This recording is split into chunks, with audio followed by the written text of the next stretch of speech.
welcome back to Live, Love, Life, and Travel. This is your girl Shamika, and if you're new here, welcome. Just to let you know, I do usually upload on the daily. I upload my travel videos every Monday through Thursday and my free talk videos throughout the weekend. So if you're interested, please hit that subscribe button. Hey guys! So, I decided to do sort of a fun video today and talk about like culture shock. Like, culture shock is basically when you go to a different culture and you pretty much are surprised, taken back, or shocked by their cultural practices. And I'm not going to talk about anything super serious in this video. I'm just going to talk about the little things that you notice when you're traveling through Thailand or through Southeast Asia. The top one for me are children driving. I still look at that like, how old is that kid? So the first time I saw a kid driving was a couple of years ago when I first came to Thailand, and I did a 2-day trekking trip in the Chiang Mai mountains, which if you're coming to Chiang Mai, that is the biggest thing that I will recommend for people. And we were up in the mountains in like a little small village, and I like see a pickup truck driving by, and the driver looks like he's 10 years old. And later that day, I saw that same driver just chilling out by a tree, smoking a nice cigarette, you know what I mean? And so I was just like, oh my gosh. And yes, it's really easy for Westerners to go to other countries and try to take their standards of life from where they come from and try to sort of put it on other people and sort of judge them because they're not living their same standards, which is wrong to do. You can't do that to a certain degree. Like, you know, like child prostitution may be normal in India, and I'm not thinking like that's okay just because it's in India. No, it's wrong, period, across the board. But there's certain things that I feel like we tend to want to be like, no, they shouldn't be doing that. But it's like, that's their culture. That's, you know, the kid can drive at that age because he's probably been driving since he was 5. Anyway, so, but you see it more. You don't see it as much in the cities. You see it more in these small towns or villages like north, or you see a lot on the islands, like a lot. The scariest time for me to drive in Koh Phangan when I was living on Koh Phangan is right after school let out, because you have hordes of teenagers on the road just driving, and I'm sure they know what they're doing. Their parents train them at a really young age, just like they learn how to drive when they learn how to walk or something.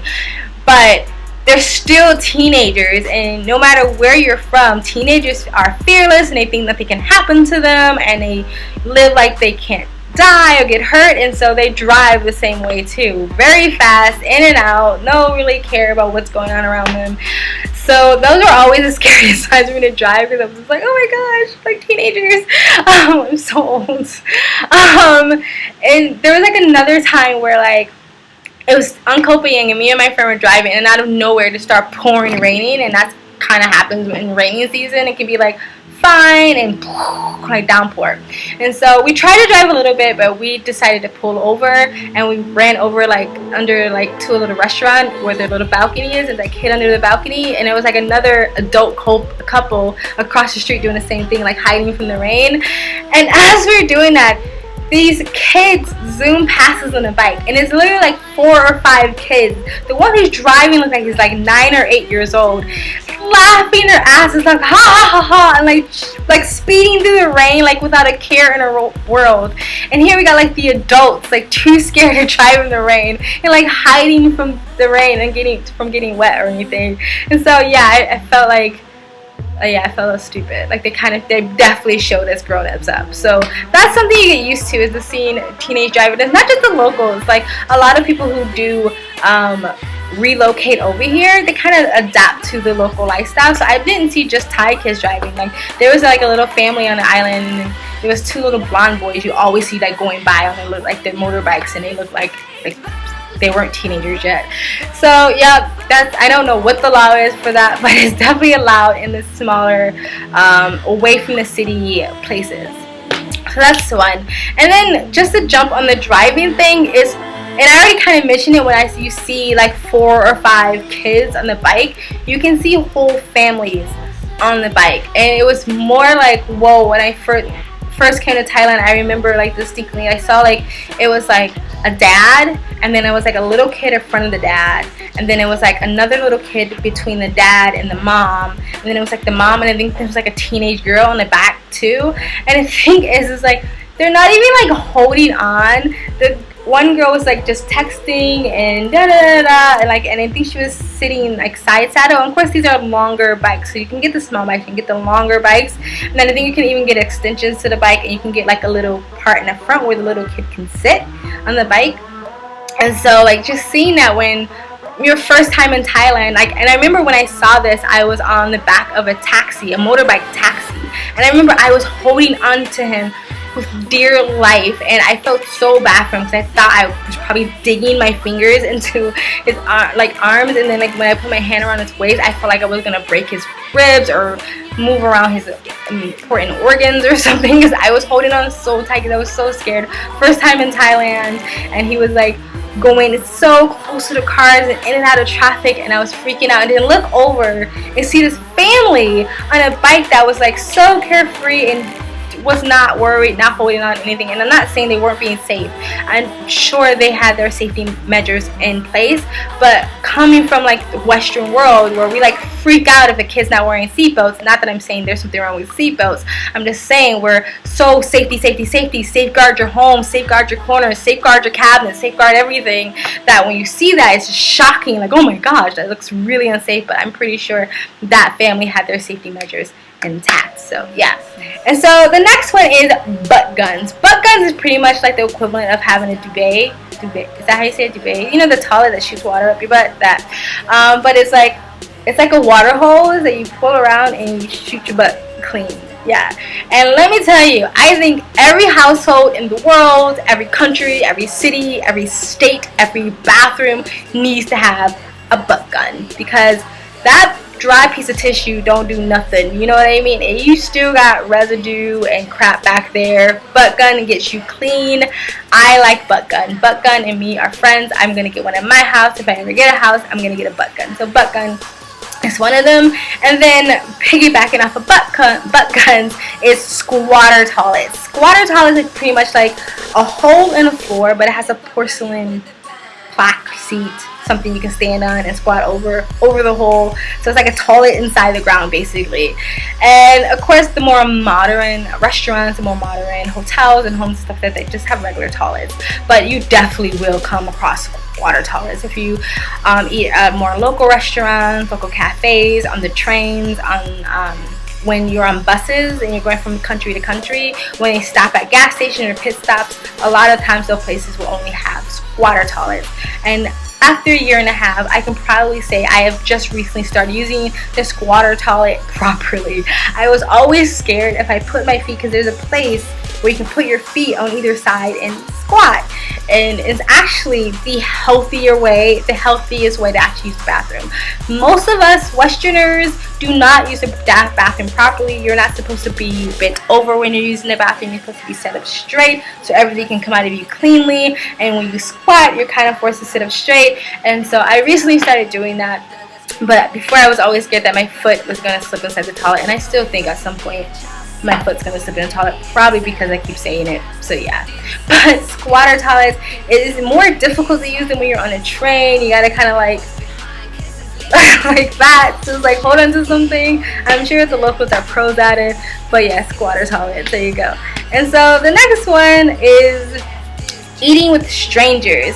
I actually really like this now, and I think this also should be adapted in other countries, because we are so isolated and separated from one another. Like, you know, especially when you get to certain ages, like these are my friends and no new friends, and you don't really take the time out and effort to really talk to other people around you, to get to know your neighbors, to get to know your social circle around you, whatever I'm trying to say. But yeah, so a lot of times in Western countries, when the restaurant is full, you just wait. Even if there's one person sitting at a table for 8 people, you just wait. Even if there's one person sitting at a table for 12 people, or one person sitting at a whole booth to themselves, you just wait till that one person gets up. You wait till there's room till you sit. So there's always a waiting list or a waiting line. But here in Thailand, and not maybe as much in the more modern, the more westernized restaurants, but most of the Thai restaurants, they will just sit you at a table with another person. And plus the restaurants where you kind of just serve, you don't serve yourself, but you kind of like tell them what you want, they fix your plate, and then they hand your plate back to you, and then it's like cafeteria style basically. And then you go and you sit. That's how you go, there's no empty tables, because especially if the restaurant is a really good restaurant, and it's really good food, and it's cheap, it's gonna be full, which is a good sign. So you don't just sit there and wait for somebody to get up. You don't just sit and stand and eat and just like, oh, I guess I'll come back. You just go sit with a stranger. And I remember the first time that happened to me, I remember I was eating and a couple came and sat with me, and they kind of quickly said hello and then started eating, and I was just kind of like, I think you got the wrong table, you know. And it's all this whole notion that it's our table and we own the table. We really don't own the table. Like, we don't have possession over that property. Anyway, I think it's such a great way to get to know one another, because it can happen both ways.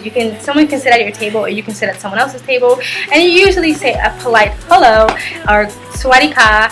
And by the way, I have to do a video of Thai language, but and then you go back, you eat and they eat, and you just mind each other's business. Or a lot of times what happens is you can start a conversation. It can be a long in-depth conversation, or it can be a short, where you from, how long you've been traveling, you know, the top 10 freaking travel questions that everybody asks each other. It can be something like that. But I've so many times have done this and end up spending the whole day with that person and making a new friend out of that person, just by starting up a conversation, by just sitting at a table with a stranger.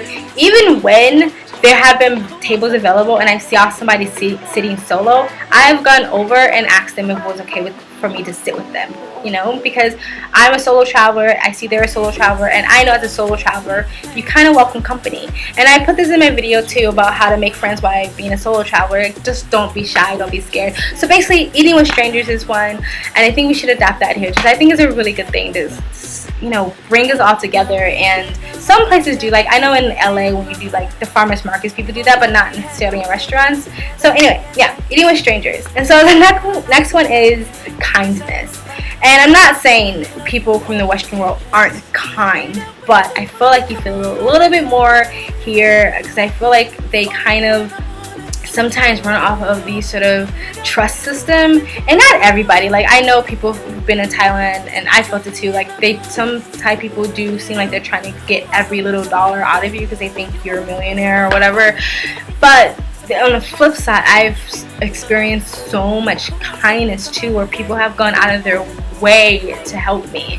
Thai people or local people, where they weren't getting anything out of me, there was nothing in return from them. They were just coming out of their way to like help me, from little things, from like I needed directions one time and I went into a business, I stopped their production, I stopped their business day to help, ask them for help, and I asked the couple that was standing there, they didn't know, and I was like, okay, I'm sorry, I'll just move on. And they're like, no, we want to help you. So they called their son, they called their daughter from wherever they were, called them to come down to the business to help me get directions to where I was going. And that was it. Like they stopped what they were doing to help me, from losing things for people going out of the way to make sure I got it back. Just like so many instances of like, and that's just not Thailand, that's like a lot of Southeast Asia. Just my recent trip from Laos, like, and I'll tell you the story later, but even when I handed him the money to like to pay for my room and my food, he didn't even count it. He just put it in his pocket. It's just that trust system. And I've experienced that before, where people are just like, okay, I trust that this is the right amount, and thank you. And also, like, I did a video about losing my card a few weeks ago, or a few months ago, and just to let you know, I still don't have my card, and the whole Thai bank thing did not work out, so I still do not officially have easy access to my money. And so my trip to Laos didn't really go as planned, and I ended up having to stay at this place where I had to ask my friend to money order Western Union me some money over, and I didn't have it in time to pay the person. And I was like, look, I don't have any money, I don't want to be in debt to you, because I don't like being in debt to anybody. And so I was like, just let me chill in your freaking patio with a hammock, and I'm good. Next morning I'll pay you. They like went out of the way, they made me a big bowl of food, they fed me, they gave me a room, and it was all on the house. And so, like I said, like, just kindness, like, you just experience that in a different way. And I'm not saying people aren't kind in America or Europe or whatever. People are definitely kind, but it's different. I feel like in America, or in LA anyway, people always feel like you want something from them, or you're out to get them, or you're only being nice because of this reason, or da da da da da. Everybody's out for their own gain. It doesn't feel like that necessarily here. Sometimes it is. Sometimes they're being nice to you because they want more business from you or whatever. But I feel like that's not always the case. So kindness. So the next one is traffic in general, and I should pair this with the whole driving thing. But traffic, like, I'm actually more scared to cross the street than I am to drive, because the cars don't seem to really stop when it says red. Like, they don't seem to really respond to the street lights. Like, they will still go. Like, if they see you walking, they will stop. But if you're like kind of almost just stepping off the curb and you're not in the street yet, they will still zoom past you. So it's almost like you've got to be really like obvious I'm walking across the street, or just really make sure the cars aren't coming, or just like run across the street. So yeah, I hate crossing the street. I hate crossing the street, especially really big busy streets.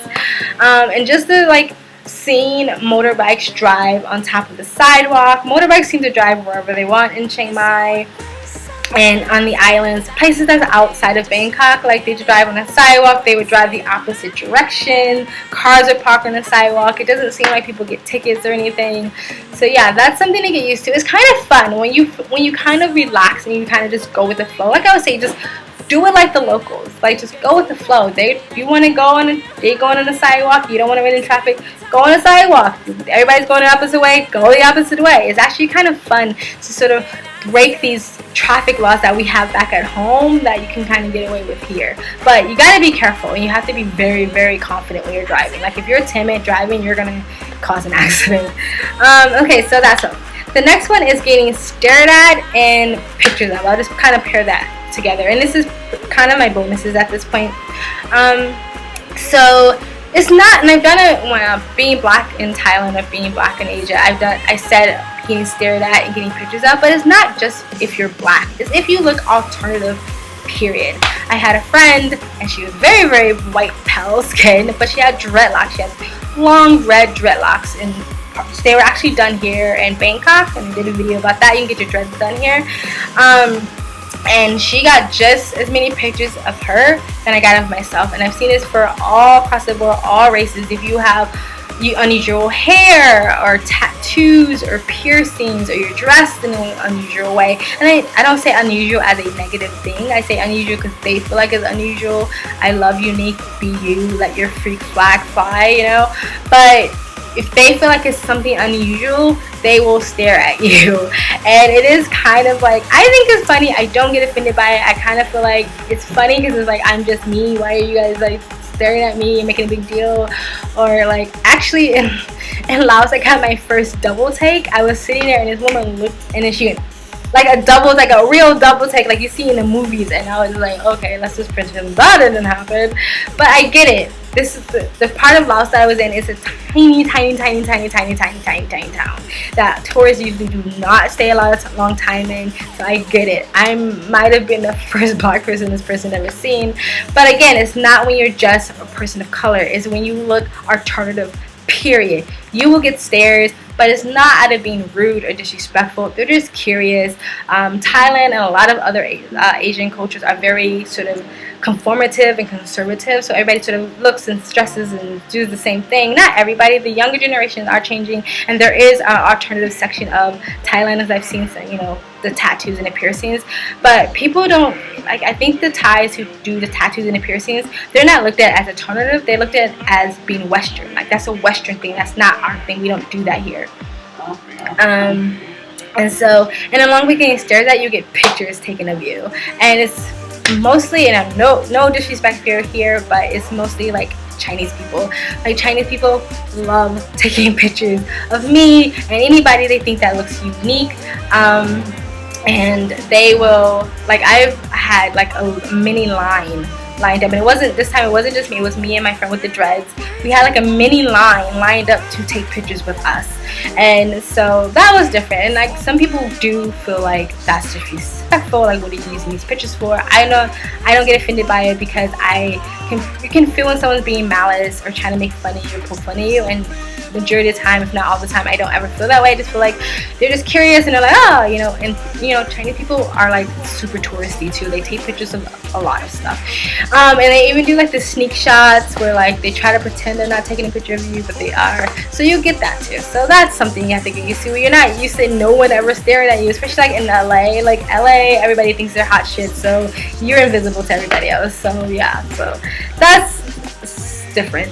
And so the next one is, and this is my last one, and it's dining out. So in America, and I talked to someone the other day that was from Australia, and he said like, no, this is just an American thing. It's not a Western thing. I thought it was a Western thing, but I guess in America, we're used to when you go out to dinner with all your friends, you're used to all the food coming out all at once, because it's almost seen as rude to start eating before everybody else. It's impolite. You're supposed to wait for your friends. So when you go out to dinner, they usually bring it all out together or very close together, very close in time. Here in Thailand, they just bring it out whenever someone's food is done. If your food is done and your food is done 15 minutes before everybody else's food is done, then you're going to be eating 15 minutes before everybody else gets their food. That's just how it is. And there's nothing you can do about it. You can't change it. You just get used to it and just practice patience.